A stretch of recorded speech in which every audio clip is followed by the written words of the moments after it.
Hello everyone, how are you? Hope you all are fine. So question that is given to us is illustration 16. तीन partners हैं, रंजना, सुषमा और Joseph.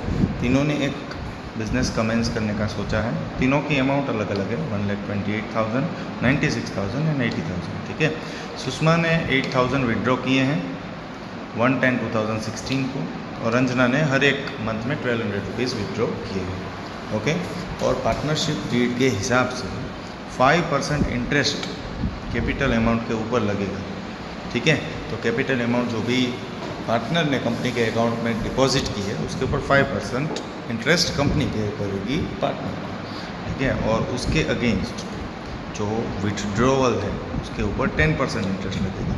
Okay, और PL ratio जो दिया गया है वो है 5:3:2, मतलब प्रॉफिट हो या लॉस हो तो ये रेशियो से बटेगा। ठीक है, उसके साथ 2% बोनस भी पे करना है रंजना को अगर प्रॉफिट हुआ तो। ठीक है, फिर 31/3 ईयर एंडिंग में टोटल कैपिटल, क्लोजिंग कैपिटल जो मेंटेन करके रखना है वो 3 लाख। अगर मेंटेन नहीं होता है तो प्रॉफिट या लॉस में से 2:2:1 में पार्टनर एडजस्ट करके कंपनी में 3 लाख कैपिटल को मेंटेन करके रखेंगे, ऐसा दिया गया है सेकंड पैराग्राफ में। ठीक है, थर्ड पैराग्राफ में ऐसा दिया गया है कि ये फॉर्म जो है उन्होंने ईयर एंडिंग में लॉस रिपोर्ट किया है। ठीक है, और इसी डिटेल्स को ध्यान में रखते हुए हमें 3 अकाउंट प्रिपेयर कर रहे हैं, जो है PL appropriation account, partners capital account और लास्ट में विथड्रॉवल अकाउंट। ओके, आप बीच में भी बना सकते हो विथड्रॉवल अकाउंट। ओके, तो उसकी एंट्री है वो कैपिटल अकाउंट में लिखने के लिए।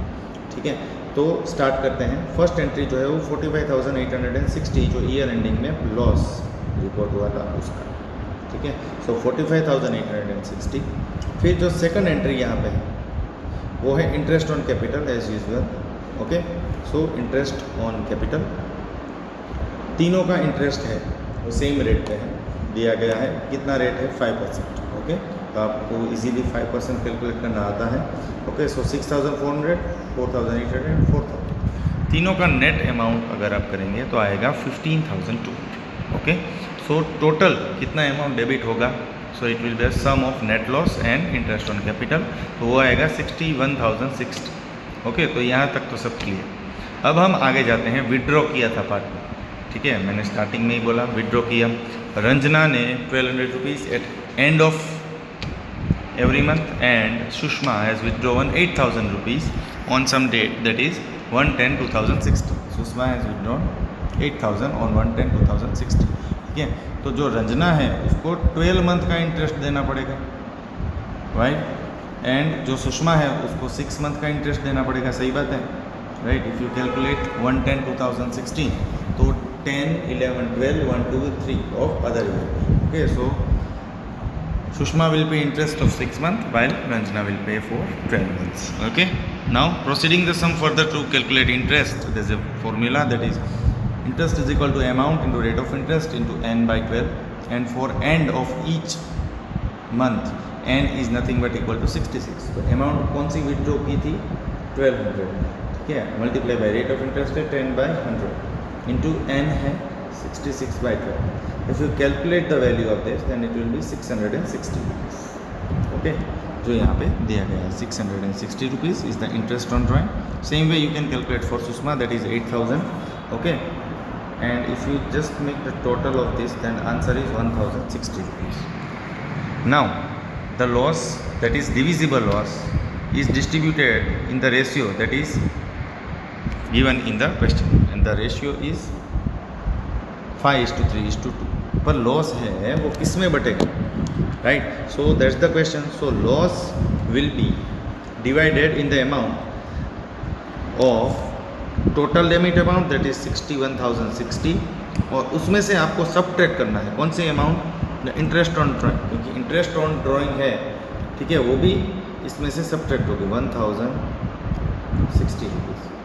ठीक है, क्योंकि 1,060 रुपीज़ क्यों माइनस हुई? क्योंकि वो क्रेडिट हो रही थी अमाउंट। ठीक है, वैसे तो हमें जो ये अमाउंट मिली 1,060 वो पार्टनर ने जमा करवाई, क्योंकि पार्टनर ने विड्रॉ किए थे रुपीज़, तो उसका इंटरेस्ट पार्टनर कंपनी को पे करता है। That's why we have subtracted this amount, right. 61,060 में से हमने सब्ट्रैक्ट कर दिया है। अब जो बचेगा उसका लॉस है वो पार्टनर शेयर करेगा। कौन सा रेशियो में शेयर करेगा? 5:3:2. ओके, और इसका फॉर्मूला मालूम ही है, 5 by the total of this that is 10 into 60,000.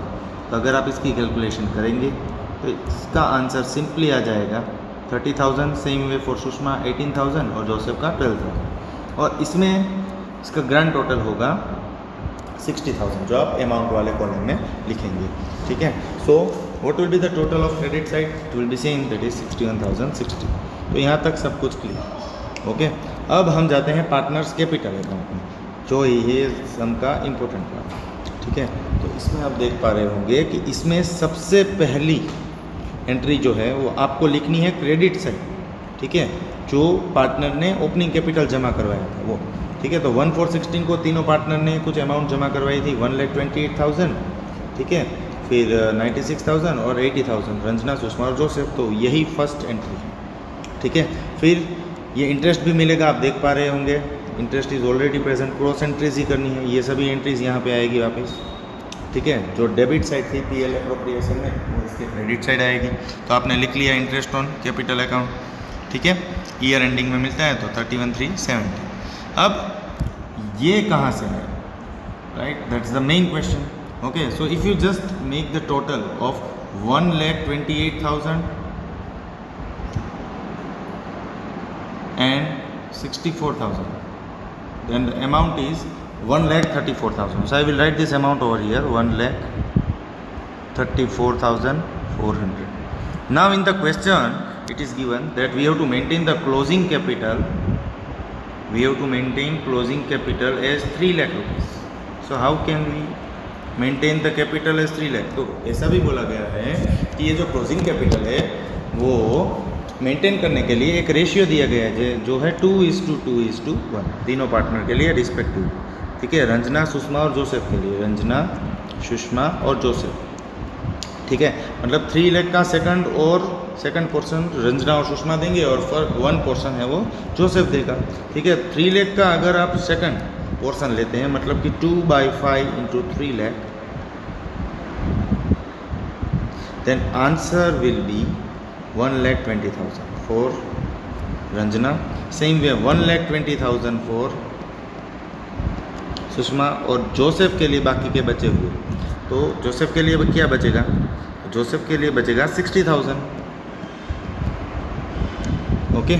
तो ये तीनों को मिला के ही क्लोजिंग कैपिटल है वो कंपनी का मेंटेन रहेगा, जो है 3 लाख. कुछ भी करके मेंटेन करना है. ठीक है. तो अब आप देखिए, तो डेबिट साइड का टोटल रंजना का हुआ था 1,34,000. ठीक है. उसमें से आप माइनस कर दीजिए द क्रेडिट साइड का जो टोटल आया वो था 1,34,400. अब आप उसमें से डेबिट साइड को माइनस कर दीजिए, जो है 15,060. ये क्या है? Withdrawal amount.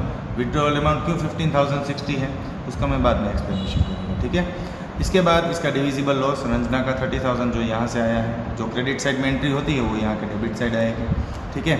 और इसको भी माइनस करते हैं 30,000, तो आया 89,340. But what must be the capital that must be maintained by Ranjana? We have already derived, that is 1,20,000. ठीक है.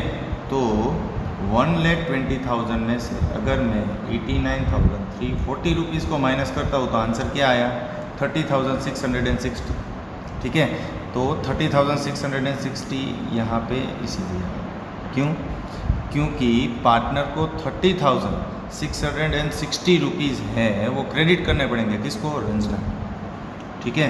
तो ही 1,20,000 रुपीज़ क्लोजिंग कैपिटल मेंटेन रहेगा. ठीक है. सेम वे अगर आपको ये भी समझ में नहीं आया, हम दूसरी बार दूसरे पार्टनर का कैलकुलेट करते हैं तो समझ में आ जाएगा.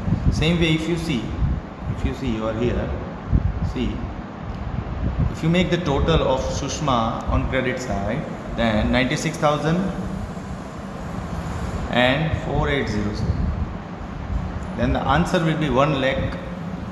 Then answer is 1,08,800, right? अब सुषमा को भी 1,20,000 क्लोजिंग कैपिटल मेंटेन करके रखना है. So we have to minus the amount of debit side, that is -8,400 and -18,000. Okay. So answer is 74,400. And if you just subtract 1,02,000 with 74,400 and the answer will be 45,600. So same amount will be credited on Sushma side to maintain the closing capital of 1,20,000. ठीक है, तो ये समझ में आ गया। Okay, तो इसीलिए यहाँ पे 30,660 क्रेडिट साइड और यहाँ पे 45,660 क्रेडिट साइड लिखा है। ठीक है, क्योंकि ये दोनों ने विथड्रॉ किया था, रंजना और सुषमा ने, और जोसेफ ने क्रेडिट किया था। ठीक है, इसलिए इसके डेबिट साइड आएगा। ठीक है, और कितना अमाउंट आएगा? 12,000 आएगा। क्यों 12,000 आएगा डेबिट साइड, उसका भी एक्सप्लेनेशन मैं आपको दूंगा। फिर से देखिए, you see the total of Joseph, that is 80,000 and 4,000. So what will be the total?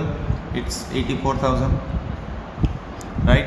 उसमें से आपको क्या माइनस करना है? उसमें से आपको माइनस करना है 12,000 क्रेडिटेड अमाउंट ऑफ जोसेफ, जो दिया गया है क्वेश्चन में। दिया है कि नहीं दिया है? दिया ही है 12,000। You can see in the question, okay, कि 12,000 है वो जोसेफ ने क्रेडिट किया है। ठीक है, तो ये जो 12,000 अमाउंट है,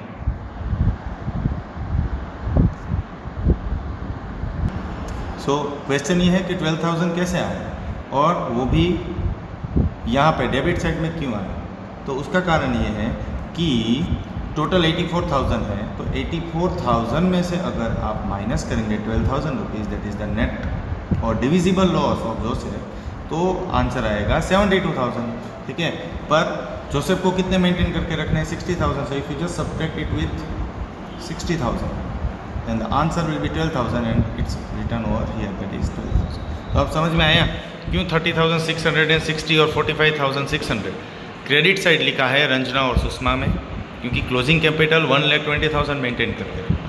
और क्यों क्रेडिट साइड लिखा है 12,000 जोसेफ में? क्योंकि जोसेफ को कितना क्लोजिंग कैपिटल मेंटेन करके रखना है? 60,000 रुपीज़। ओके, तो बस, तो इसका अब टोटल ले लेंगे रंजना, सुषमा और जोसेफ का ऑन डेबिट साइड, देन तीनों के अलग अलग अमाउंट आएंगे जो यहाँ पे दिखाए गए हैं टेक्स्ट बुक में। ठीक है, और यहाँ पे बाकी की सब एंट्रीज है वो क्लियर हो गई होगी। क्रेडिट साइड में भी same, if you make the total on credit side for 3 columns of 3 partners and the amount will be match. Okay, तो डेबिट और क्रेडिट दोनों साइड अमाउंट मैच हो जाएगा। ठीक है, और ये जो विड्रॉवल अकाउंट है वो कैसे बनेगा? बहुत ही सिंपल है। जैसे मंथ एंड में आपको यहाँ पे डेट लिखनी है स्पेसिमेन में, ठीक है, और कितने अमाउंट है वो लिखना है रंजना के साइड। ठीक है, सेम वे आपको हर एक मंथ का क्रोनोलॉजिकल ऑर्डर में लिखते जाना है। ठीक है, और बीच में आएगा एक एंट्री और एक ट्रांजैक्शन सुषमा का 1/10/2016 का, और जैसे ही यहाँ विड्रॉ अकाउंट है वो आप ईयर एंडिंग तक पहुँच जाओगे, लास्ट में आपको इंटरेस्ट को भी ऐड कर देना है और टोटल अमाउंट आएगा 15,060, और यही जाएगा कैरी फॉरवर्ड यहाँ पे by capital account. Same way Sushma का भी सेम अमाउंट यहाँ पे दिखाया गया है, okay, by adding the interest, और यही दोनों अमाउंट है 15,060 और 8,400, उसको लिखा गया है पार्टनर्स कैपिटल अकाउंट। ठीक है, और उसके नीचे क्या क्या लिखा हुआ है? तो लॉस लिखा हुआ है जो आया था क्रेडिट्स के साइड। ओके, और ये 12,000 क्यों लिखा है उसका एक्सप्लेनेशन हो गया है, और ये जो है उसका क्लोजिंग कैपिटल आपको पहले से लिख देना है। यहाँ पे आपको क्या करना है, यहाँ की ये कैश अकाउंट की स्पेस छोड़ के क्लोजिंग कैपिटल है, क्लोज डाउन कैपिटल, ठीक है, वो पहले लिख देना है। तो क्या है, आपको इजीनेस रहेगी। क्रेडिट साइड का टोटल करके ये सभी अमाउंट को माइनस कर देना है, और जो भी डेफिशिएंट अमाउंट बचता है उसको 1,20,000 में से माइनस कर देना है। तो आपको फाइनली ये 30,660 और 45,600 वैल्यू है वो मिल जाएगी। ठीक है, सो होपफुली आपको ये पूरा वीडियो है वो अच्छे से समझ में आ गया होगा। Thank you for watching the video.